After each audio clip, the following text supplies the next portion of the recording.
अस्सलाम वालेकुम जी, मेरा नाम इनाम है और आप देख रहे हैं इन्फोमेगा। तो आज हम बात करेंगे जो है वो कोविड-19 की वैक्सीन के बारे में। अभी कल मुझे जो है वो मैंने कोविड-19 की वैक्सीन लगवाई है, लेकिन मेरी एज जो है वो अंडर 30 है। तो मुझसे मैंने जब फेसबुक पे जो है वो अपना स्टेटस अपलोड किया तो बहुत सारे लोगों ने मुझे इसके बारे में पूछा कि आपने वैक्सीन कैसे लगवाई है। तो इसके लिए हमें जो है वो ट्विटर पे जाना पड़ेगा। NCOC जो है वो इनकी यानी कि उनके ऑफिशियल जो है वो ट्विटर अकाउंट पे उन्होंने इसके बारे में बताया कि NCO ने हमें अलाउ कर दिया है कि NCOC allows walk in vaccination for all 18 years and above Pakistani working abroad on work visa अकामा student studying abroad and sea fields simply walk into the CVC show valid visa and get vaccinated। अच्छा, ये tweet पढ़ने के बाद जो है वो उसके बाद मैं 20, क्योंकि उन्होंने 21 को अलाउ किया कि आप 21 से जो है वो ऑनवर्ड आप यानी कि वैक्सीन लगवा सकते हैं। तो मैं 22 को जो है वो हॉस्पिटल में गया हूँ और उनसे जाके मैंने जो CVC सेंटर है तो वहाँ पे मैं गया हूँ।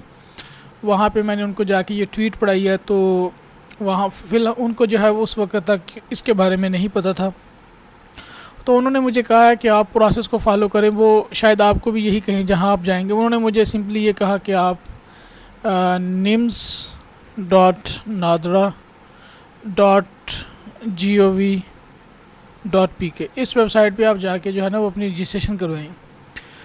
अच्छा, जब आप इस वेबसाइट पे आते हैं, अगर तो आपकी एज जो है वो अंडर 30 है ना, तो आपको ये रजिस्टर्ड ही नहीं करता।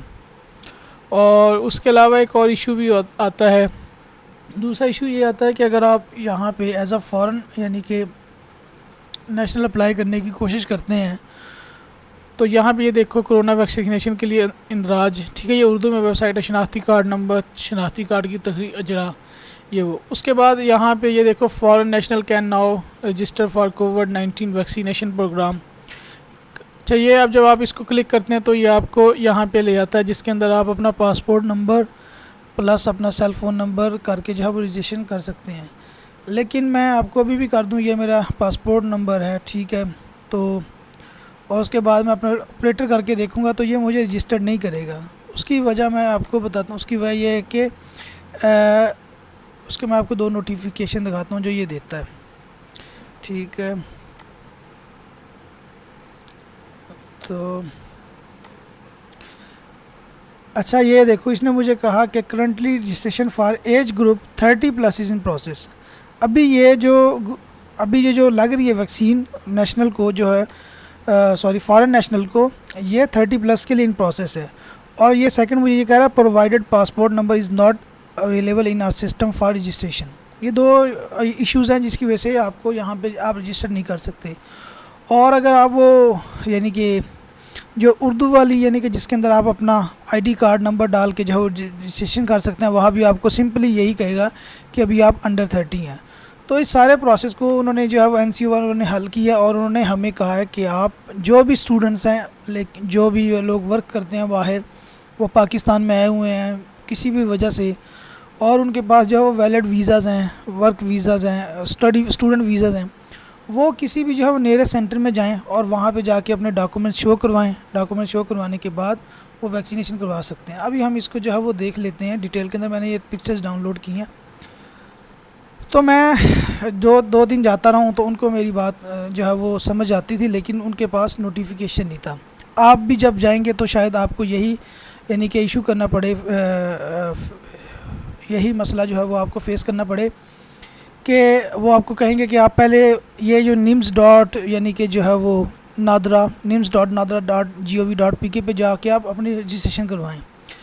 लेकिन अगर आप उनको ये पढ़ाएंगे ना तो फिर उनको बाद उनको समझ आना शुरू हो जाएगी कि many countries around the world in corporation, ठीक है। ये आप पढ़ लेना, ये वो ट्वीट के अंदर है। अच्छा, इसके अंदर आपने अगर तो आप आपके पास वर्क वीज़ा है तो आप उनको ये पढ़ाएंगे, वो इसको पढ़ेंगे कि ठीक है, who has work visa comma can get vaccinated, walk into CVC show passport visa comma to CVC staff. Just आपने वहाँ जाना है, वहाँ के स्टाफ को आपने अपना पासपोर्ट उसके ऊपर लगा हुआ वीज़ा कामा दिखाना है, ठीक है। उसके बाद CVC staff will check passport and visa कामा make data entry and admit. अच्छा, वो आपका डेटा इंटर करेंगे और को लगाएंगे। अब यहाँ पे जो जिस सेंटर में मैं गया था उनको इस बात का इल्म नहीं था कि हमने जो है वो डेटा कैसे इंटर करना है। वो अपनी बात पे ठीक थे, उन्होंने मुझे यही बात की कि हम आपको वैक्सीन लगा देंगे, लेकिन उसके बाद आपका रिकॉर्ड ना आए तो फ़ायदा तो ना हुआ वैक्सीन लगवाने का।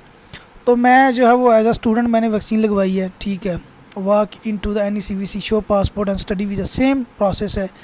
एंट्री, अब ये पॉइंट आपने देखा, आप एंट्री विल भी, ये ऊपर भी है नीचे भी है, entry will be made into NIMS by CVC staff. In case of any problem due to age, connectivity or tech issue, data will be maintained manually and will be passed on to the NCOC as per existing procedure. Later on, the data will be entered by provinces in NIMS as per existing procedure. अच्छा, आप जाएंगे तो वहाँ पे ना ये link हमें नहीं, डायरेक्टली हमें नहीं मिलेगा। ये जिस CVC सेंटर में आप जाएंगे, जो भी आपका कोविड-19 का जो वैक्सीनेशन सेंटर है, CVC का मतलब है कोविड-19 वैक्सीनेशन सेंटर। जब आप वहाँ पे जाएंगे तो वो आपको जो है वो ये वो आपका पासपोर्ट, आपके डॉक्यूमेंट्स चेक करेंगे। डॉक्यूमेंट्स चेक करने के बाद जो है वो आपको जो है वो वैक्सीन लगा देंगे, ठीक है। तो अब उनके पास अगर वो आपको नहीं लगाते तो आपने फिर उसका हल ये करना है कि आपने 1166 पे कॉल करनी है और उनको सारा कुछ बताना है, ठीक है। उनको बता के आपने जो है वो बताना है, अपना डेटा बताना है और जिस और नियरेस्ट CVC में आप जा रहे हैं उसके बारे में बताना है। तो फिर वो ख़ुद ही जो है वो उसके साथ रब्ता करते हैं और उसको जो है वो प्रोसीजर के बारे में बता देते हैं। वो डायरेक्टली आपको नहीं बताएंगे, उस CVC स्टाफ को बता देंगे। मेरे केस में भी यही हुआ है कि मैं जाता रहा हूँ, तो मुझे जो है वो 2-3 दिन में जाता रहा हूँ। तो उसके बाद फिर इन्होंने भी जो है वो जो जिस हॉस्पिटल में मैं जाता था, उनका भी ये नहीं था कि उनका रूड बिहेवियर था, ये वो मेरे साथ कोऑपरेट नहीं कर रहे थे। वो मेरे साथ कोऑपरेट कर रहे थे, लेकिन एक्चुअली उनके पास नोटिफिकेशन नहीं आया था उस वक्त तक। तो फिर मेरे बार बार जाने पे उन्होंने जो है वो कांटेक्ट किया अपनी हेल्पलाइन के ऊपर, जो उनकी हेल्पलाइन है CVC वालों की। और उसके बाद फिर उन्होंने जो वहाँ से इंफॉर्मेशन कलेक्ट किया, उनको नोटिफिकेशन मिला है, उनको कुछ लिंक्स मिले हैं। फिर वो ख़ुद ही उन लिंक्स के ऊपर उन्होंने मेरा डेटा जो है वो ख़ुद ब खुद फिल किया है ये NIMS की वेबसाइट के ऊपर। और उसके बाद मुझे जो है वो कोई फॉर्म जनरेट हुआ है, उसके मुझे वैक्सीन लगी है। और उसके बाद यानी कि ये प्रोसेस जो है वो ईज़िली जो है वो सॉल्व हो गया है। जिस सेंटर से मैंने लगवाई है उस सेंटर में तो अब यानी कि आप जो भी स्टूडेंट जाएगा, क्योंकि प्रोसेस वहाँ पे समझ आ गया उनको, वो उसको लगा देंगे। लेकिन अगर आप एक नए सेंटर में जा रहे हैं जहाँ के स्टाफ को नहीं पता और वो आपको कहते हैं कि यानी कि आप नहीं लगा, हम नहीं लगा सकते, या आप पहले से रजिस्टर्ड करें चीज़ों को, तो आप उनको ये पिक्चर दिखाएं और उनको समझाएं कि हमने नहीं रजिस्टर करना, because we are under 30 and we can't get registered on NIMS website, so they have to enter your data on the NIMS website and get you vaccinated, okay। सो ये प्रोसेस है, बड़ा सिंपल सा process है। तो आपने documents कौन से साथ लेके जाने हैं? एक तो आप अपना पासपोर्ट लेके जाएं, ठीक है। अगर उस पर वैलिड वीज़ा लगा हुआ है तो भी ठीक है। मेरा जो है वो मेरे केस के अंदर वैलिड वीज़ा नहीं था, लेकिन मैंने वीज़ा लगवाना है। अच्छा, मैंने जिस कंट्री के लिए वीज़ा लगवाना है उन्होंने पहली यानी कि रिक्वायरमेंट ये रखी है कि आपको वैक्सीनेशन होनी चाहिए, ठीक है। तो मैं जब तक वैक्सीनेशन ना करवाता तो मैं वीज़े के लिए अप्लाई ही नहीं कर सकता, नए न्यू वीज़े के लिए। तो फिर मैंने जो है वो उनको ये सारा बात समझाई, तो उन्होंने मुझे कहा, उन्होंने फिर दोबारा अपनी हेल्पलाइन पे जो है वो कॉल किया और पूछा है कि इसके पास वीज़ा नहीं है, लेकिन इसके पास ट्रैवल हिस्ट्री है, इसके पास वीज़ाज़ लगे हुए हैं, ठीक है। इसका जो है वो आना जाना है, ऐसा नहीं है कि एक ही वीज़ा लगा हुआ। और वो मेरा वीज़ा जो है वो रिसेंटली जो है वो एक्सपायर हुआ है।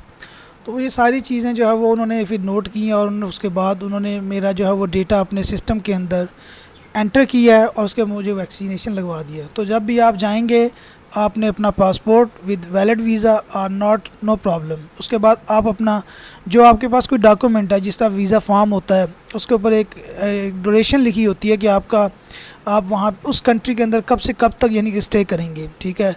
तो उसके बाद उसके ऊपर वैलिड होनी चाहिए। ये नहीं कि आप ऐसा वीज़ा फॉर्म उठा के ले जाएं जिसके ऊपर वो भी एक्सपायर्ड हो। नहीं, मेरा वीज़ा तो एक्सपायर्ड था, लेकिन जो मेरे पास वीज़ा फॉर्म था वो मेरा जो है वो अभी एक्सपायर नहीं है, वो मेरा वैलिड था। उसके ऊपर जो यानी कि जो एंड डेट थी ना वो अभी 2022 की है।